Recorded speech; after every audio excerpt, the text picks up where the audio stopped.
प्रिय विद्यार्थियों, आज मैं एक बहुत ही इंपॉर्टेंट टॉपिक डिस्कस करने जा रहा हूं और नीट और जेई में ये टॉपिक अक्सर पूछ लिया जाता है और 90% बच्चे इसको गलत करके आते हैं। ये टॉपिक, आज का टॉपिक हम पढ़ाने जा रहे हैं, यह है हाइब्रिडाइजेशन इन ऑर्गेनिक कंपाउंड। अगर हम लोग देखें तो number of organic compound 200 million से अधिक है। The number of organic compound are much more as compare to the inorganic compound. ऐसा क्यों है? ऐसा सिर्फ कार्बन के नेचर की वजह से है। कार्बन टेट्रा वैलेंसी शो करता है क्योंकि कार्बन के वैलेंस शेल में 4 इलेक्ट्रॉन होते हैं। कार्बन के अंदर कैटिनेशन प्रॉपर्टी पाई जाती है जिसकी वजह से यह straight chain compound, ring compound, जिसको साइक्लिक कंपाउंड भी कहते हैं, दूसरे एलिमेंट के साथ कोवेलेंट कंपाउंड बना लेता है, कोवेलेंट बॉन्ड बना लेता है। इन सब नेचर की वजह से number of organic compounds are much more as compare to the number of inorganic compounds. और अभी तक 200 मिलियन से अधिक ऑर्गेनिक कंपाउंड डिस्कवर किए जा चुके हैं। अगर हम लोग बात करें तो ऑर्गेनिक कंपाउंड में बेसिकली 3 तरीके का हाइब्रिडाइजेशन पाया जाता है, sp3, sp2 और sp टाइप का हाइब्रिडाइजेशन। ये सारी बातें किस पर डिपेंड करती है? नंबर ऑफ पाई बॉन्ड पर डिपेंड करती है। अगर ऑर्गेनिक कंपाउंड्स में पाई बॉन्ड नहीं है, पाई बॉन्ड के नंबर 0 हैं, तो ऐसी कंडीशन में sp3 टाइप का हाइब्रिडाइजेशन होगा। अगर एक पाई बॉन्ड हुआ तो ऐसी कंडीशन में sp2 टाइप का हाइब्रिडाइजेशन होगा। और अगर 2 पाई बॉन्ड हुआ तो sp टाइप का हाइब्रिडाइजेशन होगा। और जहां पर एक पाई बॉन्ड होगा उसी वाले कार्बन एटम पर हाइब्रिडाइजेशन कैसा होगा? sp2। और जहां पर कोई कार्बन एटम 2 पाई बॉन्ड के साथ कनेक्टेड है, केवल उसी कार्बन पे आप देखोगे किस तरीके का हाइब्रिडाइजेशन होगा, वहां पर sp टाइप का हाइब्रिडाइजेशन होगा। इन बातों को आपको ध्यान रखना है। जैसे मैंने बोर्ड पे एक टेबल बनाया हुआ है, आप देखिए यहाँ पे मैंने लिखा हुआ है नंबर ऑफ पाई बॉन्ड को लिखा हुआ है, फिर हाइब्रिडाइजेशन लिखा है, एग्जाम्पल्स इसकी लिखा है। अगर नंबर ऑफ पाई बॉन्ड 0 है तो ऐसे कंडीशन में sp3 टाइप का हाइब्रिडाइजेशन होगा। और इस तरीके का हाइब्रिडाइजेशन किस में पाया जाता है? एल्केन में पाया जाएगा, हेलो एल्केन्स में पाया जाएगा, ईथर में पाया जाता है, एल्कोहल में, और जितने भी एमीन कंपाउंड हैं, primary amine, secondary amine, tertiary amine, सब में इसी तरीके का पाया जाएगा। फिर अगर हम लोग देखें कि अगर नंबर ऑफ पाई बॉन्ड 1 है तो ऐसी कंडीशन में sp2 टाइप का हाइब्रिडाइजेशन होगा। और जब sp2 टाइप का हाइब्रिडाइजेशन होगा तो ये किस में पाया जाता है? ये कार्बोनिल कंपाउंड्स में पाया जाता है। अब कार्बोनिल कंपाउंड्स किसको कहते हैं? ऐसे ऑर्गेनिक कंपाउंड जिनमें carbon double bonded oxygen present होता है।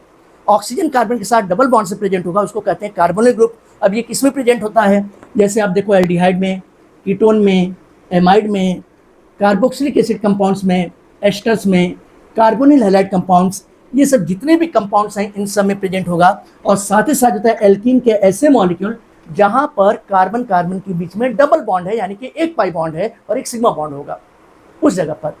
इसी तरीके से अगर हम देखें कि अगर नंबर ऑफ पाई बॉन्ड किसी ऑर्गेनिक कंपाउंड्स में 2 है तो ऐसी कंडीशन में हाइब्रिडाइजेशन कैसा होगा? sp टाइप का होगा। जब sp टाइप का होगा तो इसका किस तरीके का एग्जाम्पल है? जितने भी एल्काइन के मॉलिक्यूल्स हैं, ऐसे एल्काइन के मॉलिक्यूल जहां पर कार्बन कार्बन के बीच में 2 पाई बॉन्ड है या ट्रिपल बॉन्ड होगा, उस जगह पर केवल मैं बात कर रहा हूं। इसी तरीके से नाइट्राइल में देखें अगर हम लोग, तो यहाँ पे नाइट्राइल के केस में जो तक कौन सा ग्रुप होता है? CN ग्रुप होता है। कार्बन और नाइट्रोजन के बीच में ट्रिपल बॉन्ड होता है। अब आइए इन सबके हम एक एक एग्जाम्पल देखते हैं कि कैसे हम लोग देख सकते हैं, कैसे समझ सकते हैं।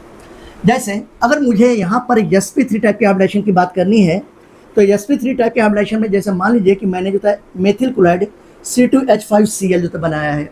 अब अगर यहाँ पे आप देखो इसका स्ट्रक्चर, तो ये कार्बन है, ये कार्बन है, यहाँ पे क्लोरीन है, carbon carbon single covalent bond से कनेक्टेड है। यहाँ पे 3 हाइड्रोजन, ये देखिए 3 हाइड्रोजन सभी सिंगल कोवेलेंट बॉन्ड से, यानी कि सिग्मा बॉन्ड से जो तक कनेक्टेड है। यहाँ पे आपको कहीं भी पाई बॉन्ड नहीं दिखाई दे रहा है, इस वजह से इसका हाइब्रिडाइजेशन कैसा होगा? sp3 टाइप का होगा। इस कार्बन की मैं बात करता हूँ, इस कार्बन का हाइब्रिडाइजेशन sp3 होगा, इस कार्बन का हाइब्रिडाइजेशन किसका होगा? sp3 होगा। और जब भी हाइब्रिडाइजेशन लेते हैं सेंट्रल एटम का लेते हैं, ये बात ध्यान रखिएगा, हाइड्रोजन का कभी पॉसिबल नहीं है, या क्लोरीन का जो है, चूंकि ये कहाँ पर प्रेजेंट है? ये टर्मिनल एटम के फॉर्म में प्रेजेंट है, तो यहाँ भी हाइब्रिडाइजेशन नहीं होगा। इसी तरीके से अगर मान लीजिए कि मैं कोई कार्बोनिल कंपाउंड लेता हूँ और इस कार्बोनिल कंपाउंड में मैं sp2 टाइप के हाइब्रिडाइजेशन की बात करता हूँ। जैसे मान लीजिए सपोज कीजिए कि मैंने जो है एथेनल लिया, एल्डिहाइड कंपाउंड। एथेनल का फॉर्मूला क्या होता है? CH3CHO, ये क्या कहलाएगा? एथेनल। इसका कॉमन नेम एसिटल्डिहाइड भी है। अगर मैं इसकी स्ट्रक्चर की बात करूं तो इसका स्ट्रक्चर देखिए कैसा होगा? ये कार्बन है, ये कार्बन है, पहले वाले कार्बन के साथ 3 हाइड्रोजन सभी सिग्मा बॉन्ड से कनेक्टेड है। ये देखिए सभी सिग्मा बॉन्ड से कनेक्टेड है। ये कार्बन कार्बन भी सिग्मा बॉन्ड से कनेक्टेड है। अब यहाँ पे अगर आप देखो तो कार्बन के साथ जो था डबल बॉन्ड से ऑक्सीजन प्रेजेंट है, यहाँ पे हाइड्रोजन प्रेजेंट है। अब ये देखिए यहाँ पे जब कार्बन के साथ डबल बॉन्ड से ऑक्सीजन प्रेजेंट है तो इस डबल बॉन्ड का मतलब होता है एक पाई बॉन्ड हो गया और एक सिग्मा बॉन्ड हुआ, और जब भी डबल बॉन्ड प्रेजेंट होता है तो किसी को भी सिग्मा और किसी को भी पाई माना जा सकता है, ये बात आप ध्यान रखिएगा। तो जब यहाँ पर पाई बॉन्ड जो प्रेजेंट है तो इस कार्बन की बात करूंगा तो इस कार्बन का हाइब्रिडाइजेशन कैसा हो जाएगा, sp2 होगा। लेकिन जब मैं इस कार्बन के हाइब्रिडाइजेशन की बात करता हूं तो इस कार्बन का हाइब्रिडाइजेशन कैसा होगा, sp3 होगा।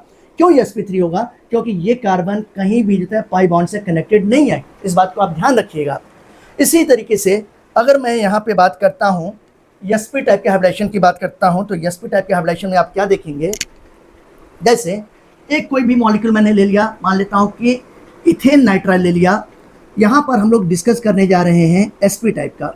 ये देखिए जैसे CH3CN ये मॉलिक्यूल है और इसका नाम इथेन नाइट्राइल है, आयुपिक नेम, और ऐसे कह सकते हैं मेथिल साइनाइड कह सकते हैं।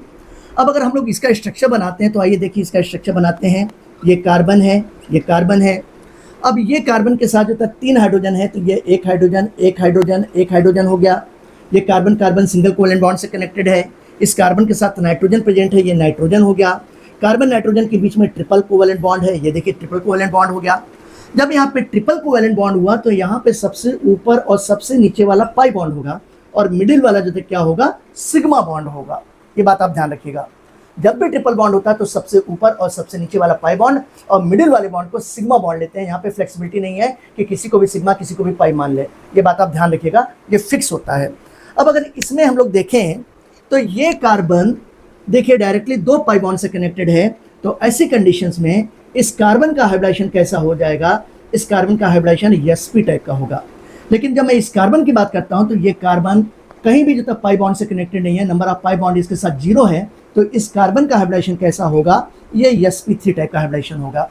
अब देखिए जब हमको हाइब्रिडाइजेशन पता है तो हम लोग कुछ और चीज़ें भी फाइंड आउट कर सकते हैं। जैसे क्या चीज़ फाइंड आउट कर सकते हैं, हम लोग मॉलिक्यूल की ज्योमेट्री भी फाइंड आउट कर सकते हैं, जहाँ पर sp3 टाइप का हाइब्रिडाइजेशन होगा।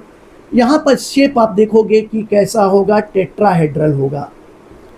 जहाँ पे sp2 टाइप का होगा यहाँ पे शेप कैसा होगा, ट्राइगोनल प्लेनर शेप होगा। और जहाँ पे sp टाइप का हाइब्रिडाइजेशन होगा शेप कैसा होगा, लीनियर शेप कह सकते हैं, कोलिनियर कह सकते हैं, डायगोनल शेप कह सकते हैं। तो इस तरीके से ये टॉपिक आपको एकदम क्लियर हो गया होगा और इससे रिलेटेड अगर कोई भी क्वेश्चन आता है तो आप गलत नहीं करेंगे, ऐसा मेरा ट्रस्ट है, ऐसा मेरा फेथ है। अगर आपको आज का वीडियो लेक्चर अच्छा लगा है तो आप मेरे YouTube channel the orbital tutorial को लाइक कीजिए, सब्सक्राइब कीजिए, कमेंट कीजिए, अपने दोस्तों के साथ शेयर कीजिए। Keep watching my video. आप केवल 10 मिनट मेरे साथ जो है स्पेंड करेंगे, आपकी केमिस्ट्री स्ट्रांग हो जाएगी, आप केमिस्ट्री में प्रोडक्ट करना शुरू कर देंगे। इट्स माई गारंटी, ये मेरी गारंटी है। Okay, thank you for watching.